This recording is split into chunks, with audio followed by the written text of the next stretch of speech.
உங்கள் வெட்கத்துக்கு பதிலாக ரெண்டத்தனையாய் பலன் வரும். லட்சைக்கு பதிலாக தங்கள் பாகத்தில் சந்தோஷப்படுவார்கள். அது நிமித்தம் தங்கள் தேசத்தில் இரட்டிப்பான சுதந்திரம் அடைவார்கள். நித்திய மகிழ்ச்சி அவர்களுக்கு உண்டாகும். ஏசாயா 61:7. For your shame you shall have double, and for confusion they shall rejoice in their portion. Therefore in their land they shall possess the double. Everlasting joy shall be unto them. Isaiah 61:7. ஆண்டவரும் இரட்சகருமாகிய இயேசு கிறிஸ்துவின் நாமத்தினாலே God goes is ministration YouTube channel வாயிலாக உங்களை சந்திப்பதில் பெரும் மகிழ்ச்சி அடைகிறேன். தேவனாகிய கர்த்தர் இந்த மாதத்திலே தம்முடைய வார்த்தைகளை நிறைவேற்ற உண்மையுள்ளவராயிருக்கிறார். ஆதலால் அவர் சொன்ன வார்த்தையின்படியே நிறைவேற்றுவார். நாம் கண்ட எல்லா துயரங்களுக்கும், சூழ்நிலைகளுக்கும், பிரச்சனைகளுக்கும், கடன் பாரங்களுக்கும் பலனாக தேவனுடைய வார்த்தையை பிடித்து கொள்ளுவோம். நிச்சயம் தேவனாகிய கர்த்தர் தம்முடைய வார்த்தையின்படியே நம்மை ஆசீர்வதிப்பார். இந்த 2வது மாதத்திலே ஒவ்வொரு நாளும் தேவனுடைய வார்த்தையை கேளுங்கள், அறிக்கை செய்யுங்கள், விசுவாசியுங்கள். கர்த்தர் சொன்ன வாக்குத்தத்தங்களை அவர் நிறைவேற்றுவார் என்று விசுவாசிப்போம், காத்திருப்போம். தேவனாகிய கர்த்தர் இந்த மாதத்திலே பெரிய காரியங்களை செய்வாராக. ஆமேன்.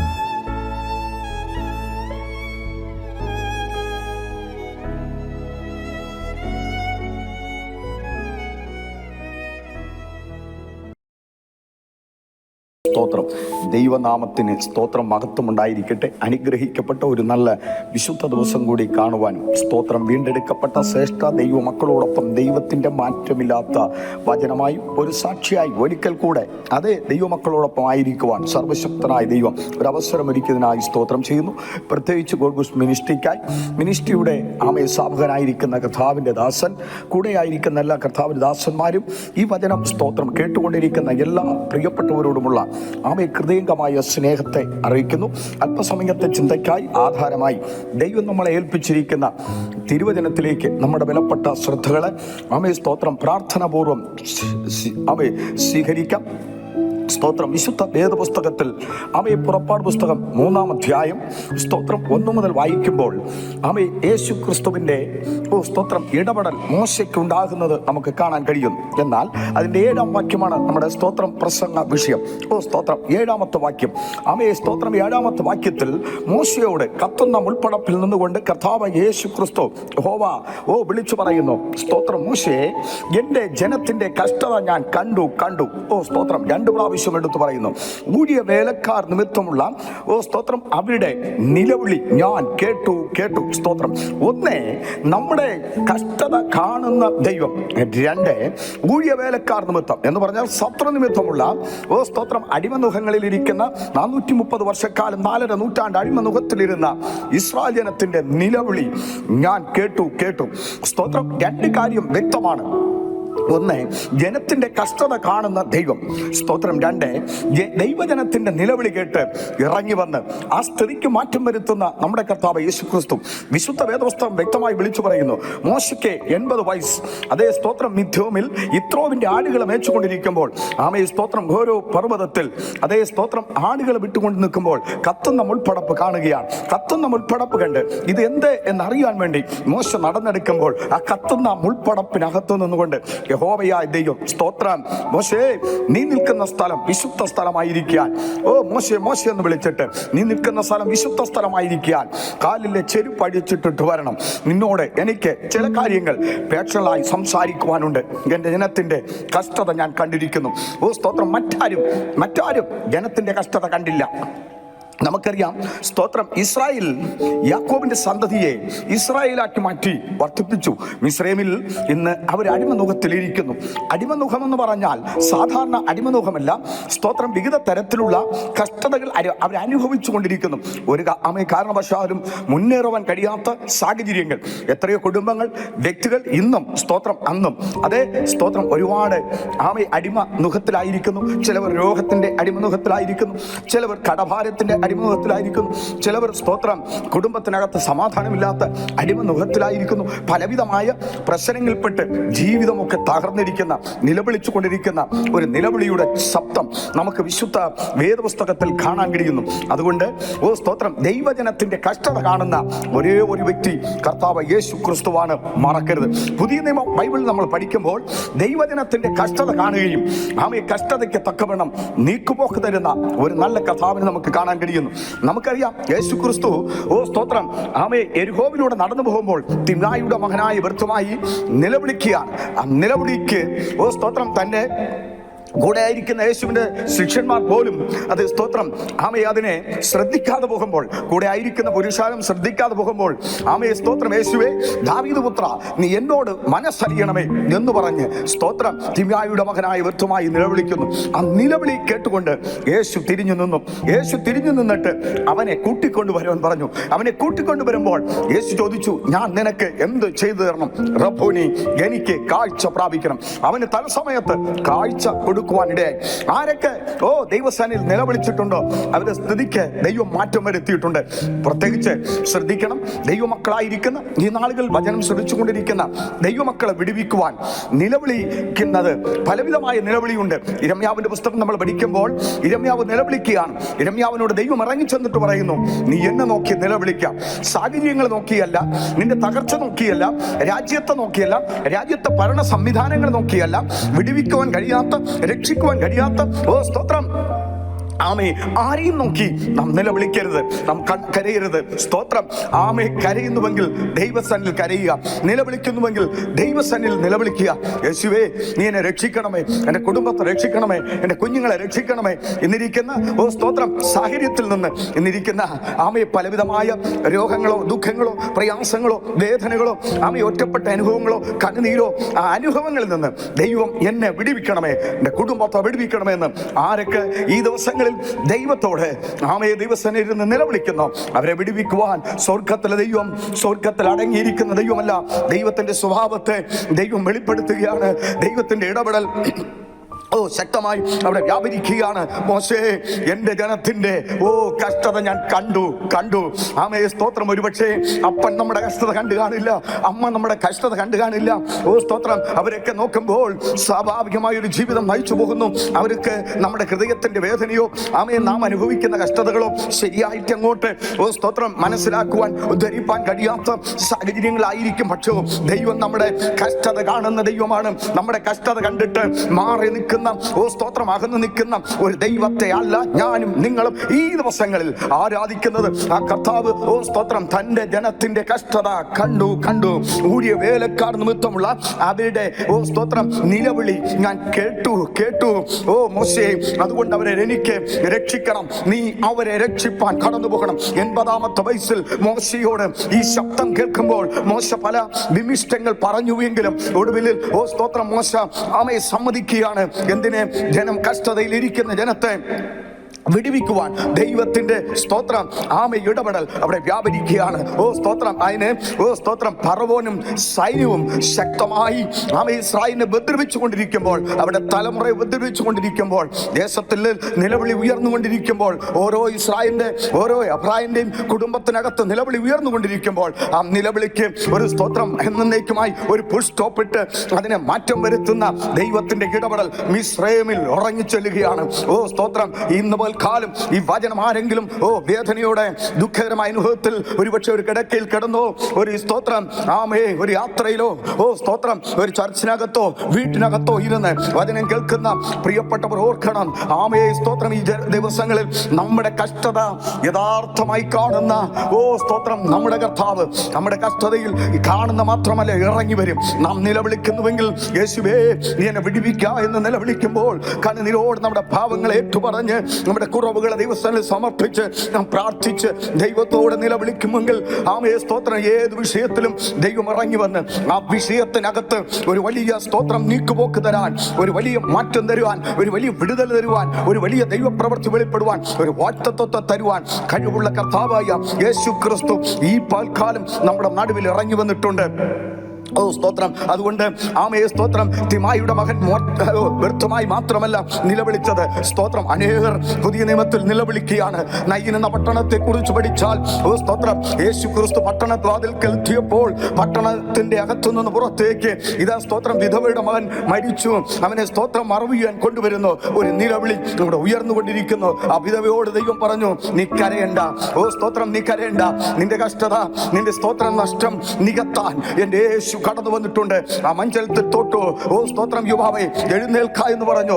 നിലവിളി അവിടെ നിലച്ചു. ലൂക്കോസിന്റെ സുവിശേഷം 7 വിളിച്ചു പറയുന്നു, ഓ സ്തോത്രം, ഒരു നല്ല പ്രവാചകൻ എഴുന്നേറ്റിരിക്കുന്നു എന്ന് പറഞ്ഞ് ആമേൻ ദൈവത്തെ ശക്തമായി അവർ മഹത്വപ്പെടുത്തുവാൻ ഇടയായി. അങ്ങനെയാണെങ്കിൽ സ്തോത്രം ഈ ദിവസങ്ങളിൽ ദൈവത്തിന്റെ ഇടപെടൽ ഓ സ്തോത്രം നിലവിളിക്കുന്ന ആമേ സ്തോത്രം ഓ കഷ്ടത അനുഭവിക്കുന്ന ദൈവമക്കളുടെ ഇടയിൽ ഉണ്ട് എന്നുള്ളതിന് മാറ്റമില്ല. ആരൊക്കെ ദൈവസന്നിധിയിൽ ഈ ദിവസങ്ങളിൽ ആമേ കഷ്ടത അനുഭവിക്കുന്നുണ്ടോ, വേദന അനുഭവിക്കുന്നുണ്ടോ, അത് അധികം കാലം പിന്തുടരുവാൻ, അത് അധികം കാലം നിലനിൽക്കുവാൻ അനുവദിക്കുന്ന ദൈവമല്ല. അതിനൊക്കെ ഒരു ഫുൾ സ്റ്റോപ്പ് ഇട്ടുകൊണ്ട് നിന്നെ ഒരു പുതിയ തലത്തിലേക്ക്, നിന്റെ ഒരു കുടുംബത്തെ പുതിയ തലത്തിലേക്ക്, നിന്റെ തലമുറ ഒരു പുതിയ തലത്തിലേക്ക്, നിന്റെ ജോലിയെ ഓ സ്തോത്രം, നിന്റെ ഭവനത്തെ ആമേ നിന്റെ സയേത് ഓ സ്തോത്രം ഇരുളടഞ്ഞ സാഹചര്യത്തെയും ഉയർത്താൻ കഴിവുള്ള കർത്താവ് ഇന്ന് സ്തോത്രം ഈ കഷ്ടത നീ അനുഭവിക്കുന്ന കഷ്ടത ആരും കണ്ടില്ലെങ്കിലും ഓ സ്തോത്രം യഹോവയായ ദൈവം യേശു കർത്താവ് നിന്റെ കഷ്ടത കാണുന്നുണ്ട്. യേശു കർത്താവ് ഓ നിന്റെ നിലവിളി കേൾക്കുന്നുണ്ട്. ആമേൻ. നിന്റെ നിലവിളി കേട്ടുകൊണ്ട് കർത്താവ് ഇറങ്ങി വരും, നിശ്ചയമായും ഇറങ്ങി വരും. നീ മരണക്കിടക്കയിൽ നിന്ന് മാറ്റി വിരിച്ചു എന്ന് ദാവീദ് 40-ാം സങ്കീർത്തനത്തിൽ ആമേ പറഞ്ഞതുപോലെ തന്റെ ദീനക്കിടക്കയിലായിരുന്ന ദാവീദിനെ താൻ ആമയെ സ്തോത്രം കൊട്ടാരത്തിനകത്തിരുന്നു കൊണ്ട് നിലവിളിച്ചു. എല്ലാവരും വിധി എഴുതുകയാണ്. ഇനി ദാവീദ് സ്തോത്രം പുറത്തു വരില്ല. ആ നിലകളിൽ ദൈവം ദാവീദിനെ പുറത്തു കൊണ്ടുവന്ന് സ്ഥിതിക്ക് മാറ്റം വരുത്തി. ഇസ്രായേലിന്റെ നിലവിളി കേട്ടുകൊണ്ട് ആമയെ അവര് ഊഴിയവേലക്കാർ നിമിത്തമുള്ള അടിമനുഖങ്ങളിൽ നിന്ന് അവരെ വിടുവിച്ച് ഓ സ്തോത്രം ദൈവം വാഗ്ദത്ത കനാനിൽ എത്തിച്ചുവെങ്കിൽ വിശ്വസിക്കുക, ദൈവത്തിന്റെ മഹത്വം കാണും നിശ്ചയം. ഈ ദിവസങ്ങളിൽ ആമയെ നാം ആയിരിക്കുന്ന ഏത് അടിമനുഖമാകട്ടെ, ഏത് കഷ്ടതയാകട്ടെ, ഏത് പ്രതിസന്ധിയാകട്ടെ, ഏത് വേദനയാകട്ടെ, ഏത് ഇല്ലായ്മയുടെ അനുഭവമാകട്ടെ, ആമേ ആ ദുഃഖകരമായ അനുഭവത്തിൽ നിന്ന് സ്വർഗത്തിൽ ദൈവം ഓ നാം സ്തോത്രം കഷ്ടതയിൽ നിന്ന്, ആ കഷ്ടതയിൽ നിന്ന്, ആ നിലവിളിയിൽ നിന്ന് വിടുവിച്ച് മഹത്വപ്പെടുത്തും എന്ന് നമ്മൾ വിശ്വസിക്കുമെങ്കിൽ ദൈവകരം ഈ പകൽക്കാലം ഈ വചനം കേട്ടുകൊണ്ടിരുന്ന എല്ലാ ദൈവമക്കളിലും ഇറങ്ങി വന്ന്, അവരുടെ കുടുംബങ്ങളിൽ ഇറങ്ങി വന്ന്, അവരുടെ തലമുറയിൽ ഇറങ്ങി വന്ന്, അവരായിരിക്കുന്ന സാഹചര്യത്തിൽ ഇറങ്ങി വന്ന് അതിന് വിടുവിച്ച് പുറത്തു കൊണ്ടുവരുമെന്ന് നിന്നെ ഒരു ഉയർന്ന നിലയിലെത്തിക്കുവാൻ ദൈവം തൻ്റെ പരിശുദ്ധാത്മാവിനാൽ സഹായിക്കട്ടെ എന്ന് പ്രാർത്ഥിച്ചുകൊണ്ട് ഒരു നിമിഷം ഈ കണ്ണുകളടയ്ക്കാം. ആമേ സ്തോത്രം. നല്ല കർത്താവേ, ഞങ്ങളെ കേൾപ്പിച്ച നല്ല ആലോചനകൾക്കായി സ്തോത്രം ചെയ്യുന്നു. മിനിസ്ട്രിയുടെ പ്രവർത്തനങ്ങളെയും ദൈവം വിശാലപ്പെടുത്തണം. യേശുവേ സ്തോത്രം. ആമയെ കേട്ടുകൊണ്ടിരുന്ന എല്ലാ പ്രിയപ്പെട്ടവരെയും അനുഗ്രഹിക്കണം. അവരുടെ രോഗങ്ങൾ, ദുഃഖങ്ങൾ, പ്രയാസങ്ങൾ തുടങ്ങിയ അടിമനുഖത്തിൽ നിന്ന് ആമയുടെ കഷ്ടതയിൽ നിന്ന്, അവരുടെ സ്തോത്രം നിലവിളിയിൽ നിന്ന് ഒരു വലിയ വിടുതൽ നൽകി ജയത്തോടെ ദൈവത്തെ ആരാധിച്ച് മുന്നേറുവാൻ എല്ലാവരെയും ദൈവം അവിടുന്ന് സഹായിക്കണമെന്ന് പ്രാർത്ഥിക്കുന്നു. അവിടുന്ന് നല്ല വചനങ്ങളെ ദൈവം ഞങ്ങൾക്ക് നൽകിയതിനാൽ സ്തോത്രം ചെയ്യുന്നു. മോശെ അതിനുവേണ്ടി കരങ്ങൾ എടുത്തു ഉപയോഗിച്ചതുപോലെ ഈ ദിവസങ്ങളിൽ ഞങ്ങളെയും അതിനുവേണ്ടി കരങ്ങൾ എടുത്ത് ഉപയോഗിക്കണമെന്ന് പ്രാർത്ഥിക്കുന്നു. പ്രാർത്ഥന സ്വീകരിച്ചുകൊണ്ട് സ്തോത്രം യേശുവിൻ നാമത്തിൽ തന്നെ. ആമേ, ആമേ, ആമേ. എന്റെ സങ്കേതം നീ എന്റെ കോട്ടയും നീ എന്റെ പ്രാണനാഥൻ നീ എൻ ദൈവം നീ എന്റെ സങ്കേതവും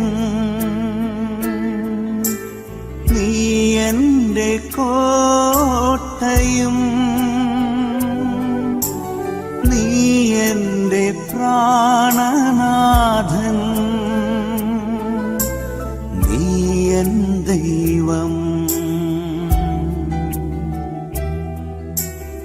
ആരാധിക്കും ഞാൻ പൂർണ്ണ ഹൃദയമോടെ, തേടും നിൻ മുഖം ജീവകാലമെല്ലാം. സേവിച്ചിടും ഞാനൻ സർവവുമായി അടിയനിതാ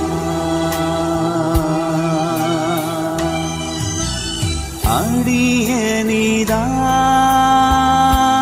ദേവാ അടിയനിതാ ദേവാ അടിയനിതാ ദേവാ അടിയനിതാ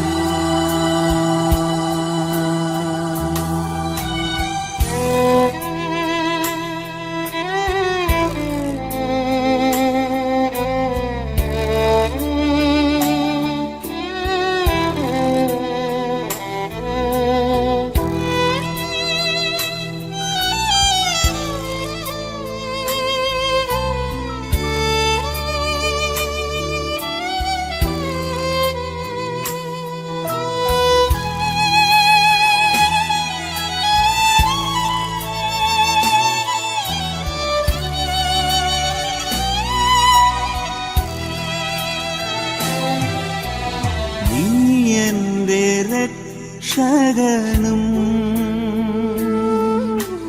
നീ എൻ്റെ വൈദ്യനും നീ എൻ്റെ ആലംബവും നീ എൻ ദൈവം നീ എൻ്റെ രക്ഷകനും നീ എൻ്റെ വൈദ്യനും നീ എൻ്റെ ആലംബവും നീ എൻ ദൈവം ആരാധിക്കും ഞാൻ പൂർണ്ണ ഹൃദയമോടെ തേടും നിൻ മുഖം ജീവകാലമെല്ലാം സേവിച്ചിടും ഞാനൻ സർവവുമായി അടിയനിതാ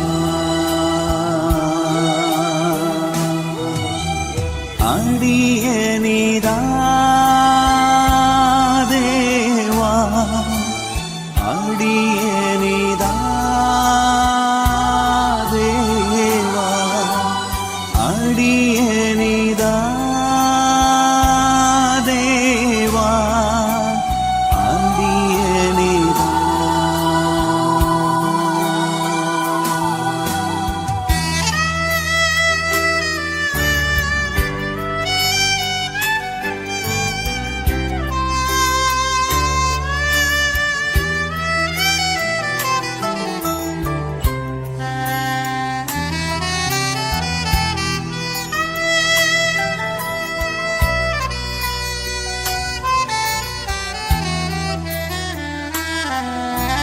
നീ എൻ്റെ പാലകനും നീ എൻ്റെ ആശ്വാസവും നീ എൻ്റെ മറവിടവും നീ എൻ ദൈവം നീ എൻ്റെ പാലകനും നീ എൻ്റെ ആശ്വാസവും നീ എൻ്റെ മറവിടവും നീ എൻ ദൈവം ആരാധിക്കും ഞാൻ പൂർണ്ണ ഹൃദയമോടെ തേടും നിൻ മുഖം ജീവകാലമെല്ലാം സേവിച്ചിടും ഞാനൻ സർവവുമായി അടിയനിതാ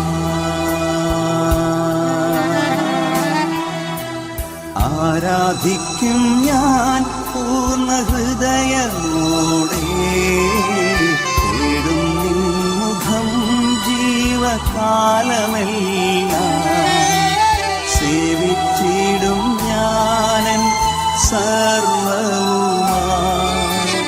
അടിയനിതാ